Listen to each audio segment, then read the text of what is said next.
Welcome back to Hot Roster today, the Halloween edition, as we look back to Sunday, not Halloween.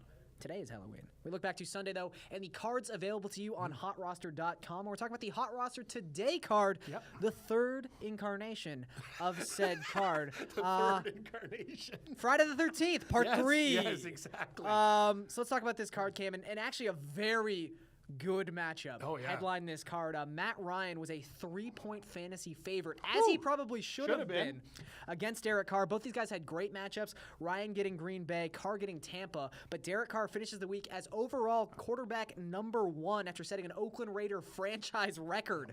513 passing yards, 4 touchdowns. Matt Ryan, 288 and 3 touchdowns. No slouch either, but Derek Carr runs away with this one. When he first started that game, Gary, and too, because I have fantasy interest, I have Carr as one of my quarterbacks. I'm thinking, ooh, both these guys are getting off slow. And then all of a sudden, 30-yard chunks, 40-yard chunks. I was just like, oh, my God, here we go. And the fact that you score a touchdown in overtime on a huge play, just jacking up the fantasy numbers. But Derek Carr and the Raiders, that's what they're doing now. With these receivers, they're just slinging the ball with Cooper and Crabtree. And Seth Roberts, too. Looks Seth Roberts, I've always liked Seth Roberts, too. It's funny because they almost created a weird situation where it's hard enough to get 500 yards passing in a regular sense. But they took so many penalties in that game. Oh, I know. They just kept lengthening the field for Derek Carr. It's like they were asking for more fantasy points to be scored. And converting 3rd and 20s. Yeah, it's insane. So I did want to ask you about this, though, specifically to Carr.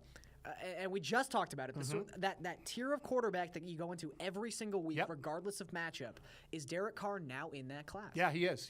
I would say he's anywhere between, what would you say, 4 and 6? He's top 7. I was going to say 6.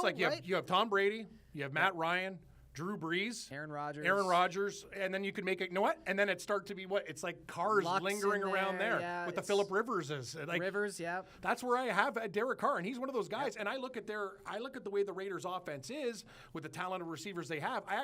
I'll put Carr in the 4 hole because he's throwing 40. Like, have you seen his attempts this year? Oh yeah. All they do is throw the ball. The Raiders are top 10 in pass offense this season in terms of percentage basis. He's top 10 in dropbacks. He's top 10 in attempts. He's top 10 in yardage. He's top 10 in touchdowns. Like, winning or losing, they throw. And I will say, too, he gets lucky. It's a nice schedule break for he and the Raiders as well. His playoff schedule for fantasy: Kansas City, San Diego, Indianapolis in championship.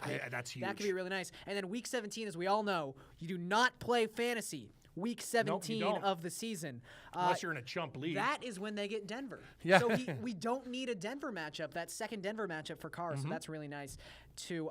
Carson Palmer against Alex Smith. Oh, see, this is the opposite. We talk about like fine wines and champagnes. This is more like Schlitz malt liquor, that's been waiting on your counter for 2 days. It sucked. Well, Cam, no bubbles, bad performances. We talked Friday about Blake Bortles and his ability to score points in garbage time. That was all Carson Palmer did. What a brutal in this game. contest. Brutal game. And I don't want to blame him entirely because right now Carson Palmer, 3rd in the NFL in quarterback sacks. He was getting no time to throw the ball behind that Arizona offensive line. 8 sacks, 1 interception. He actually had 2 fumbles. One of them lost too. So, but the thing was, the whole team wasn't ready to play. They came east, and I don't know what it is about against Carolina. They murder these guys in Carolina. It's back-to-back years. Bruce Arians was very upset coming into this game about this being a 1 o'clock start. And this is the second time this season we've seen Arizona absolutely lay an egg, moving from the west to the east. Buffalo being that first one. So it's hard to trust these guys on the road in those 1 o'clock games right now. And I would agree with you. You can't at this point. But he wins the matchup because as we mentioned, Alex Smith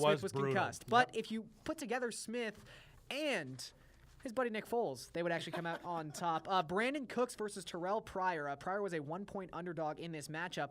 And funnily enough, he did have the 1 point. Was this matchup a tie? It was almost a tie because Terrell Pryor, even though he stopped catching passes after the second quarter, 2-point conversion at the end of the game. The +2 gets him over this number. Because Cooks only got 44 yards, but he had the touchdown. And was not targeted a whole lot against Seattle, as you would probably assume. It was a Snead show. In that game, it was the Snead show. But I want to ask you about Terrell Pryor at this point because right now he's wide receiver number 10 overall in a PPR. He's 11th in targets this season among wide receivers. Is he a wide receiver 1? Yes, he is. And the funny thing thing is, you're on the Cleveland Browns, and he's dealt with a million different quarterbacks. The Hulkster, Hogan's throwing him the ball. Back in the Kessler's game throwing, for a little bit now, and I couldn't believe it. When I know, I'm like, we got another Hulkster sighting. Whoa! I know, I was going nuts, but it doesn't matter. He's had every single guy throwing the ball, and yet he's still performing, Gary. He's thrown the ball. Yes, he's throwing the ball. And imagine he actually had some consistency at the quarterback position where he can get some chemistry with a guy.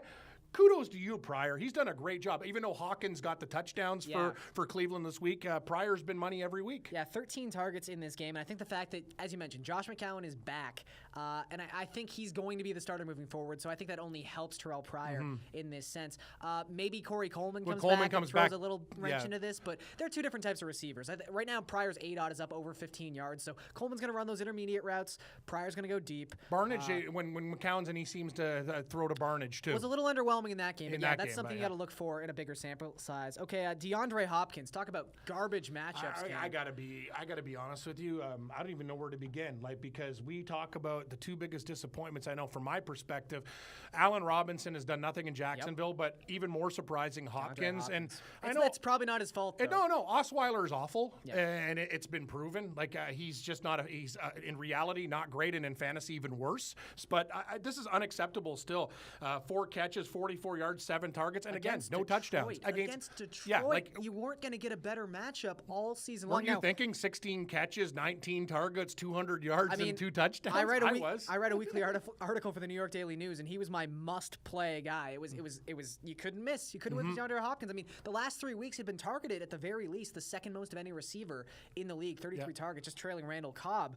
They dried up, and even the catches he did make, had 4 catches in this game. I remember the one that got him to the 1-yard line, almost stuck him for a touchdown. The ball was way out ahead of him. He had another catch where he had to bobble it 6 or 7times because it was way behind him.